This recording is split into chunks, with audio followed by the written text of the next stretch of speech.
Hello students, welcome to Platinum Academy. आपण start केला होता क्लास 12चा एलिमेंट ऑफ ग्रुप 16, 17 आणि 18 हा युनिट. तर या युनिटमध्ये आपण प्रॉपर्टीज बघितल्या होत्या, ॲटॉमिक प्रॉपर्टीज, इलेक्ट्रॉनिक कॉन्फिगरेशन बघितलं होतं, त्यानंतर आपण ट्रेंड्स बघितले होते. आता आपण बघतोय खूप महत्त्वाचा टॉपिक म्हणजेच ऑक्झो acids of sulphur. ऑक्झो acids of sulphur हा टॉपिक तसा सोपा आहे, पण स्ट्रक्चरमध्ये तुमचं कन्फ्युजन होऊ शकते. तर आज मी तुम्हाला अशा प्रकारे सांगणार आहे की तुम्ही हे स्ट्रक्चर कधीच विसरणार नाही. एकूण 6 ऑक्झो ॲसिड्स आहे. आपण स्टार्ट करू ऑक्झो ॲसिड्स ऑफ सल्फर पासून.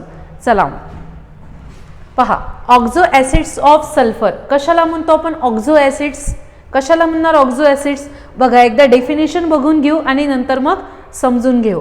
ऑक्झो acids of sulphur is a chemical compound containing sulfur, oxygen and hydrogen are characterized by S double bond O and S single bond OH. म्हणजे ऑक्झो ॲसिड्स हे असे केमिकल कंपाऊंड आहे ज्याच्यामध्ये mainly कुठले element असतात? Sulphur असतो, त्यानंतर ऑक्सिजन असतो आणि त्यानंतर हायड्रोजन असतो. या 3 कंपाऊंड पासून आपले ऑक्झो ॲसिड्स बनलेले असतात. आणि हे बाउंड कसे असतात? एकमेकांना बॉन्डेड कसे असतात? तर याच्यामध्ये जनरली आपल्याला सल्फर डबल बॉन्ड ऑक्सिजन दिसतो आणि सल्फर सिंगल बॉन्ड OH अशा प्रकारे आपल्याला बॉन्ड बघायला मिळतो. एकदम रेअर केसमध्ये तुम्हाला सल्फर डबल बॉन्ड सल्फर हा बॉन्ड सुद्धा पाहायला मिळेल. तर जनरली काय असतं? Oxo acids of sulphur is a chemical compound which contain sulphur, oxygen and hydrogen characterised by S double bond O, sulphur double bond O and sulphur single bond OH. Sulphur single bond OH अशा प्रकारचे आपल्याला bond ऑक्झो ॲसिड्समध्ये बघायला मिळतात. तर एकूण 6 टाईपचे ऑक्झो acids आपल्याला बघायचे आहे. तर ते स्ट्रक्चर्स आपण बघण्याआधी मला तुम्हाला एक बेसिक सांगायचं आहे. ज्यांनी की आधीचं लेक्चर केलं नसेल त्यांनी आधीचं लेक्चर बघून घ्या, पण ज्यांनी नसेल केलं मी त्यांच्यासाठी सांगते. एक बेसिक तुम्हाला माहिती असणं गरजेचं आहे. सल्फरमध्ये सल्फर कुणाच्या फॅमिलीमध्ये येतो? ऑक्सिजनच्या फॅमिलीमध्ये आपला सल्फर येतो. म्हणजे ऑक्सिजनचा ॲटॉमिक नंबर किती असतो? 8 असतो, है ना. म्हणजे याच्यामधले व्हॅलन्स इलेक्ट्रॉन किती असेल? 6 व्हॅलन्स इलेक्ट्रॉन्स याच्यामध्ये प्रेझेंट असतात. ऑक्सिजनमध्ये 6 व्हॅलन्स इलेक्ट्रॉन आहे, म्हणजे ऑक्सिजन फॅमिलीमधल्या प्रत्येक एलिमेंटमध्ये 6 व्हॅलन्स इलेक्ट्रॉन प्रेझेंट असणार. आणि आपण ते प्रेझेंट कशा प्रकारे करतो? या प्रकारे तुम्हाला लिहायचं आहे. पहा, इथे मी सल्फर आणि हे त्याचे व्हॅलन्स इलेक्ट्रॉन लिहिलेले आहे. एक राईट साईडला, एक लेफ्ट साईडला, एक लोन पेअर वर आणि एक खाली, अशा प्रकारे आपण इलेक्ट्रॉन ड्रॉ केलेले आहे. हे कशासाठी सांगत आहे? यावरूनच तुम्हाला बॉन्डिंग करायची आहे. तुम्हाला लक्षात राहायला पाहिजे की याच्यासोबत एक सिंगल बॉन्ड बनेल, याच्यासोबत एक सिंगल बॉन्ड बनेल, अशा प्रकारे याचा मे बी डबल बॉन्ड बनेल, याचा पण डबल बॉन्ड बनेल. यासाठी मी तुम्हाला हे सांगत आहे. तर सल्फर काय देतो? 6 व्हॅलन्स इलेक्ट्रॉन असते आणि अशा प्रकारची बॉन्डिंग सल्फर हा शो करतो. दुसरी गोष्ट, तुम्हाला कुठल्याही ऑक्झो ॲसिडचं स्ट्रक्चर जर काढायचं असेल, ऑक्झो ॲसिड्स ऑफ सल्फरचं जर तुम्हाला स्ट्रक्चर काढायचं असेल, तुम्हाला एक गोष्ट लक्षात ठेवायची आहे. सल्फरमध्ये 6 व्हॅलन्स इलेक्ट्रॉन असतात, ओके. दुसरी गोष्ट तुम्हाला लक्षात ठेवायची आहे, तुमच्या फॉर्म्युल्यामध्ये आपले जे काही फॉर्म्युले राहतील ऑक्झो ॲसिडचे, त्या फॉर्म्युल्यामध्ये जेवढे नंबर ऑफ हायड्रोजन राहील तेवढेच नंबर ऑफ काय राहिले पाहिजे? OH bond. जितके हायड्रोजन तितके आपल्याला काय लिहायचे आहे? OH बॉन्ड काढायचे आहेत. त्यानंतर दुसरी गोष्ट, तुम्ही इथे OH बॉन्डमध्ये ऑक्सिजन तर कन्झ्युम केलेले आहे. आता इथे काय उरलेले जे ऑक्सिजन राहणार आहे, रिमेनिंग ऑक्सिजनचं आपण काय करणार आहे? ते डबल बॉन्ड ऑक्सिजनच्या फॉर्ममध्ये आपण ड्रॉ करणार आहे. इतकं बेसिक तुम्हाला माहिती असणं गरजेचं आहे. बघा, एकदा परत तुम्हाला रिपीट करते. ऑक्झो ॲसिड्स म्हणजे सल्फर, हायड्रोजन आणि ऑक्सिजन पासून बनलेले केमिकल कंपाऊंड असतात, ज्याच्यामध्ये काय असतं? सल्फर डबल बॉन्ड ऑक्सिजन हा बॉन्ड आणि सल्फर सिंगल बॉन्ड OH हा बॉन्ड आपल्याला दिसून येतो. दुसरी गोष्ट म्हणजे आपल्या सल्फरमध्ये किती व्हॅलन्स इलेक्ट्रॉन आहे? 6 व्हॅलन्स इलेक्ट्रॉन आहे आणि अशा प्रकारची बॉन्डिंग तो शो करतो. थर्ड पॉईंट काय बघायचं आहे तुम्हाला? तुम्हाला जेवढे नंबर ऑफ हायड्रोजन ॲटम असेल, जितके नंबर ऑफ हायड्रोजन ॲटम असेल तितकेच तुम्हाला काढायचे आहे OH बॉन्ड. जेवढे नंबर ऑफ हायड्रोजन असेल तेवढेच काढायचे OH बॉन्ड. तुम्हाला फॉर्म्युला असेल त्या फॉर्म्युल्यानुसार जेवढे काय राहील, हायड्रोजन, तितकेच राहील OH बॉन्ड. त्यानंतर थर्ड पॉइंट जे रिमेनिंग ऑक्सिजन राहणार आहे ते काय असणार आहे, आपण डबल बॉन्ड ऑक्सिजनच्या फॉर्ममध्ये लिहिणार आहे. तर अशा प्रकारे हे बेसिक होतं. आता आपण बघू 6 टाइप्सचे कुठले ऑक्झो ॲसिड्स असतात आणि सोबतच त्याचे स्ट्रक्चर सुद्धा बघू. हां बघा, फर्स्ट ऑक्झो ॲसिड आहे सल्फ्युरस ॲसिड. आता हे तुम्हाला फॉर्म्युले आणि त्याचे नेमिंग पाठ करायचे आहे, कारण तुम्हाला कुठल्याही नेमिंगनी क्वेश्चन येऊ शकतो. एक तर तुम्हाला फॉर्म्युला दिला राहील, नेमिंग दिलं नाही राहणार, किंवा मग नेमिंग दिलं राहील, फॉर्म्युला दिला नाही राहणार. तर तुम्हाला प्रत्येकाचं स्ट्रक्चर काढता आलं पाहिजे. आणि अकॉर्डिंग टू माय ॲनालिसिस जेवढे बोर्डचे पेपर झालेले आहे त्यामध्ये यापैकी कंपल्सरी 2 ऑक्झो ॲसिड्स तुम्हाला विचारतात म्हणजे विचारतात. 2 मार्क्सला हा क्वेश्चन कन्फर्म आहे, म्हणून आजच तुमचे 2 मार्क्स कन्फर्म करून ठेवा. पहा, फर्स्ट ऑक्झो ॲसिड आहे सल्फ्युरस ॲसिड आणि सल्फ्युरस ॲसिडचा फॉर्म्युला आहे H2SO3. आता जेव्हा आपण अभ्यासाला बसतो किंवा अभ्यास करायला सुरुवात करतो तेव्हाच थोडं ॲनालिसिस करायचं आहे. याच्यामध्ये हायड्रोजन किती आहेत, 2 आहे, म्हणजे OH बॉन्ड किती येणार, 2. त्यानंतर ऑक्सिजन किती आहे, 3 आहे, है ना. तर अशा प्रकारे आपलं ऑब्झर्वेशन सुरुवातपासून करायचं. दुसरा ऑक्झो ॲसिड आहे सल्फ्युरिक ॲसिड. आपल्या नेहमीच्या परिचयाचं सल्फ्युरिक ॲसिड H2SO4. याच्यामध्ये 2 हायड्रोजन आणि 4 ऑक्सिजन आहे. त्यानंतर थर्ड आहे H2S2O7. आता याच्यामध्ये 2 सल्फर आहे म्हणून याला काय म्हटलं आपण, डाय सल्फ्युरिक ॲसिड म्हटलं. 2 सल्फर आहे म्हणून काय म्हटलं, डाय सल्फ्युरिक ॲसिड, किंवा मग याचंच दुसरं नाव आहे pyrosulphuric acid. Disulphuric acid is also known as pyrosulphuric acid. Formula काय, H2S2O7. हे नेमिंग आणि हे फॉर्म्युले तुम्हाला पाठ करायचे आहे, याला पर्याय नाही आणि याला कुठलीही ट्रिक नाही. त्यानंतर फोर्थ परॉक्सी मोनोसल्फ्युरिक ॲसिड. परॉक्सी म्हणजे 2 ऑक्सिजन जर असेल तर त्याला काय म्हणतो आपण, परॉक्सी. आणि इथे काय, मोनोसल्फ्युरिक, एकच सल्फर आहे म्हणून काय म्हटलं आपण, मोनोसल्फ्युरिक ॲसिड म्हटलं. त्यानंतर पहा नेक्स्ट काय, परॉक्सी डायसल्फ्युरिक ॲसिड. इथे 2 सल्फर आहे म्हणून म्हटलं आहे परॉक्सी डायसल्फ्युरिक ॲसिड. आता पर का बरं म्हणत आहे, सुपर का बरं म्हणत आहे, हे तुम्हाला स्ट्रक्चरवरून समजेल तेव्हा मी सांगेल. त्यानंतर इथे काय आहे, थायोसल्फ्युरिक ॲसिड. थायोसल्फ्युरिक ॲसिडचा फॉर्म्युला आहे H2S2O3. अशा प्रकारे 6 टाइप्सचे ऑक्झो ॲसिड्स आहे. याचे स्ट्रक्चर तुम्हाला ड्रॉ करण्यासाठी बोर्ड एक्झाममध्ये येतात. आत्तापर्यंतचं सगळ्या ॲनालिसिसमध्ये याचे स्ट्रक्चर्स आलेले आहे. तर आपण स्टार्ट करू फर्स्ट ऑक्झो ॲसिड्स पासून, जो की आहे आपला sulphurous acid. Sulphurous acid, okay. आता पहा, सर्वात आधी आपल्याला काय करायचं आहे, सल्फर घ्या, राईट. आता सल्फरमध्ये हायड्रोजन किती आहेत, 2 हायड्रोजन आहेत. मग जेवढे नंबर ऑफ हायड्रोजन असेल, जितके नंबर ऑफ हायड्रोजन असेल तितकेच काय काढायचे आपल्याला, OH बॉन्ड. बघून घ्या आधीच्या स्लाइडमध्ये आपण काय म्हटलं, number of hydrogen equal to number of OH bond. म्हणजे जेवढे तुम्हाला हायड्रोजन दिसत आहे तितकेच काय काढायचे तुम्हाला, OH बॉन्ड. म्हणजे इथे काढा OH, त्यानंतर OH, अशा प्रकारे, है ना.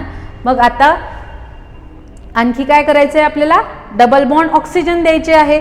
तेवढेच काय करायचे, डबल बॉन्ड ऑक्सिजन द्या. काय करणार, डबल बॉन्ड ऑक्सिजन इथे जर मी दिला, झालं का बरोबर. हायड्रोजन किती आहे, 2, 1 2. त्यानंतर ऑक्सिजन, जेवढे रिमेनिंग ऑक्सिजन आहे ते डबल बॉन्डनी अटॅच करा. OH सोबत तर गेले, एकूण 3 ऑक्सिजन होते, त्यापैकी OH आणि OH मध्ये 2 ऑक्सिजन आपले गेले. जे उरलेला ऑक्सिजन होता तो आपण काय केला, डबल बॉन्डने अटॅच केला, राईट. बरोबर आहे. इथे तुमचं स्ट्रक्चर जर तुम्ही अशा प्रकारे लिहिलं याला 0 मार्क्स मिळतात. का बरं, कारण व्हॅलन्स इलेक्ट्रॉन तुम्हाला सॅटिस्फाय करून बघायचे आहे. किती होते व्हॅलन्स इलेक्ट्रॉन, 6. हा 1 2 3 आणि 4 व्हॅलन्स इलेक्ट्रॉन झाले फक्त. म्हणून इथे लोन पेअर द्यायला विसरू नका, या स्ट्रक्चरमध्ये लोन पेअर द्यायला विसरू नका. आणि हे स्ट्रक्चर तुम्ही कसंही फिरवा 360 मध्ये हे स्ट्रक्चर बरोबर राहील, राईट. याला 100% 2 मार्क्स मिळणार तुम्हाला. आणि कुठे कुठे हे स्ट्रक्चर तुम्हाला असं पण बघायला मिळेल, यस डबल बॉन्ड O, त्यानंतर OH आणि इथे OH, हे कुठेही पाहायला मिळेल. आणि इथे लोन पेअर, असं कशाही प्रकारे तुम्हाला पाहायला मिळू शकते. फक्त एवढं लक्षात ठेवायचं की डबल बॉन्ड कुठे आहे, सिंगल बॉन्ड कुठे आहे. आलं लक्षात. चला आता नेक्स्ट आपण बघणार आहे oxo acid, sulphuric acid. Sulphuric ॲसिडमध्ये सल्फर घ्या. ओके, त्यानंतर नंबर ऑफ हायड्रोजन किती आहेत? 2 नंबर ऑफ हायड्रोजन आहे 2, तर 2 OH बॉन्ड काढून घेऊ आपण. ओके, आता टोटल ऑक्सिजन किती होते? 4, त्यापैकी 2 ऑक्सिजन OH बॉन्डनी घेतलेले आहे. आता उरलेले जे 2 ऑक्सिजन आहे ते काय करणार? डबल बॉन्ड ऑक्सिजननी अटॅच होणार. अशा प्रकारे राहील H2SO4चं स्ट्रक्चर. चला, थर्ड ऑक्झो ॲसिड, यालाच काय म्हणतो आपण? डायसल्फ्युरिक ॲसिड किंवा पायरोसल्फ्युरिक ॲसिड असं आपण म्हणतो. बघा कशा प्रकारे येईल स्ट्रक्चर. आता सल्फर किती आहे? 2 आहे, तर 2 टाइम्स सल्फर काढा. ठीक आहे, त्यानंतर हायड्रोजन किती आहे? 2 आहे, तर 2 हायड्रोजन आहे म्हणून 2 OH बॉन्ड ड्रॉ करा. OH आणि OH, राईट. त्यानंतर आता रिमेनिंग जे ऑक्सिजन आहे ते रिमेनिंग ऑक्सिजन तुम्हाला काय करायचे? डबल बॉन्डनी ड्रॉ करायचे आहे. एकूण किती होते? 7 ऑक्सिजन होते. 7 मधून 2 गेले, 5 ऑक्सिजन आपले बाकी आहेत. तर ड्रॉ करू. Double bond O, double bond O, double bond O, double bond O. किती झाले? 1 2 3 4 5 6. एक ऑक्सिजन उरलेला आहे, तो अशा प्रकारे 2 सल्फरमध्ये लिंकेज दाखवेल. अशा प्रकारे स्ट्रक्चर येईल पायरोसल्फ्युरिक ॲसिडचं. लक्षात आलं? सिम्पली काय करायचं? जेवढे नंबर ऑफ हायड्रोजन असेल तितके तुम्हाला OH बॉन्ड लिहायचे आहे आणि रिमेनिंग जे ऑक्सिजन आहे ते डबल बॉन्डने अटॅच करायचे. चला नेक्स्ट आपण बघू स्ट्रक्चर पायरो मोनोसल्फ्युरिक ॲसिड. सल्फर, त्यानंतर हायड्रोजन किती आहे? 2, तर 2 OH बॉन्ड. ओके, 2 ऑक्सिजन गेले, किती उरले? 3 ऑक्सिजन उरले. तर एक डबल बॉन्डनी अटॅच होईल इथे असा, दुसरा डबल बॉन्डनी अटॅच होईल इथे असा, तरीही एक ऑक्सिजन बाकी आहे. तर एक जो ऑक्सिजन आहे तो आपला अशा प्रकारे अटॅच होईल. तर हे एक्झाम्पल लक्षात ठेवायचं. OH अशा प्रकारे. म्हणून काय म्हटलं आहे? पर, म्हणजे 2 ऑक्सिजन आहे त्याच्यामुळे काय म्हटलेलं आहे? पर मोनोसल्फ्युरिक ॲसिड, परऑक्सी मोनोसल्फ्युरिक ॲसिड. 2 ऑक्सिजन जर अशा प्रकारे लिंकेज दाखवत असेल तर आपण काय म्हणतो? त्याला परऑक्सी.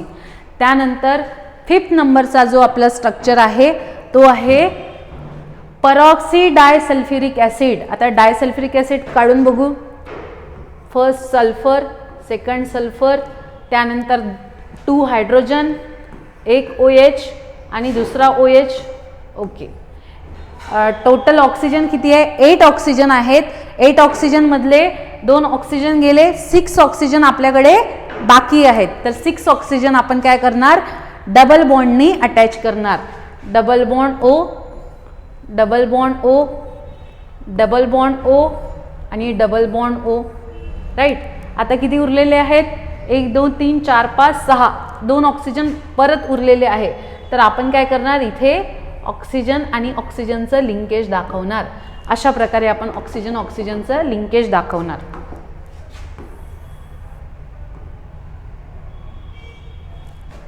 पहा, इथे अशा प्रकारे लिंक होईल ऑक्सिजन आणि इथे ऑक्सिजन लिंक होईल. याला काय म्हणणार आपण? Peroxy disulphuric acid. याचं नाव काय आहे? Peroxy disulphuric acid. त्यानंतर इथे 2 ऑक्सिजन एकाला एक जुडलेले आहे म्हणून परऑक्सी आला. त्यानंतर next thiosulphuric acid, last and next oxo acid आपला. इथे पण थोडंसं तुम्हाला लक्षात ठेवायचं आहे. या एक्झाम्पलला स्टार करून ठेवा, कारण इथे आपण रूलच्या बाहेर जाऊन थोड्या 1 ऑक्सिजन अटॅच केला. त्यानंतर इथे पण थोडं स्टार करून ठेवा, का बरं ते समजेल तुम्हाला. पहा, सल्फर आहे, राईट. आता सल्फर सोबत 2 हायड्रोजन अटॅच आहे. आता एक जो सल्फर आहे तो आपल्याला शिल्लक ठेवायचा आहे. ठीक आहे, एकच सल्फर घ्या आणि त्याला OH आणि OH अटॅच करा. आता किती ऑक्सिजन बाकी आहेत? 1 ऑक्सिजन बाकी आहे. तर 1 ऑक्सिजन डबल बॉन्ड O नी अटॅच करा आणि एक जो सल्फर आहे तो double bond, yes, sulphur double bond sulphur असं या स्ट्रक्चरमध्ये आपल्याला दिसून येतं. तर हे होते आपले ऑक्झो ॲसिड्स ऑफ सल्फर आणि हे तुम्हाला 2 मार्क्सला 100% येतं. हे जे स्ट्रक्चर आहे यापैकी तुम्हाला 2 स्ट्रक्चर कंपल्सरी विचारलं जातं. तुमचे जे सिनियर्स असेल त्यांना विचारून घ्या. आणि याच्यावर CET सुद्धा हा खूप महत्त्वाचा टॉपिक आहे. तुम्हाला असं विचारू शकते की ऑक्झो ॲसिड्स ऑफ सल्फरमध्ये असं कुठला ऑक्झो ॲसिड आहे ज्याच्यावर तुम्हाला लोन पेअर दिसते. तर कुठला आहे? आपला सल्फ्युरस ॲसिड आहे. सल्फ्युरस ॲसिडमध्ये लोन पेअर जशीच्या तशी असते, एक रिमेनिंग लोन पेअर असते, राईट. तुम्हाला असंही विचारू शकते की असा कुठला ऑक्झो ॲसिड्स आहे CET असा कुठला ऑक्झो ॲसिड आहे की ज्याच्यामध्ये तुम्हाला सल्फर डबल बॉन्ड सल्फर दिसत आहे. तर कशामध्ये दिसणार आपल्याला? थायोसल्फ्युरिक ॲसिडमध्ये H2SO3 याच्यामध्ये तुम्हाला दिसणार. तर अशा प्रकारे आपण कंप्लीट केला ऑक्झो ॲसिड्स ऑफ सल्फर. सोपा आणि छोटा टॉपिक होता पण इंटरेस्टिंग होता. यानंतर आपण पाहणार आहे ऑक्झो acids of chlorine. ऑक्झो acids of chlorine सुद्धा खूप छान टॉपिक आहे. आणि त्यानंतर आपण बघणार आहे anomalous behaviour of oxygen and fluorine. तर anomalous behaviour of oxygen and fluorine हा खूप इम्पॉर्टंट क्वेश्चन आहे. तो आपण नेक्स्ट लेक्चरला घेऊया. या लेक्चरसाठी खूप खूप थँक्यू आणि नेक्स्ट लेक्चरला स्टे ट्यून.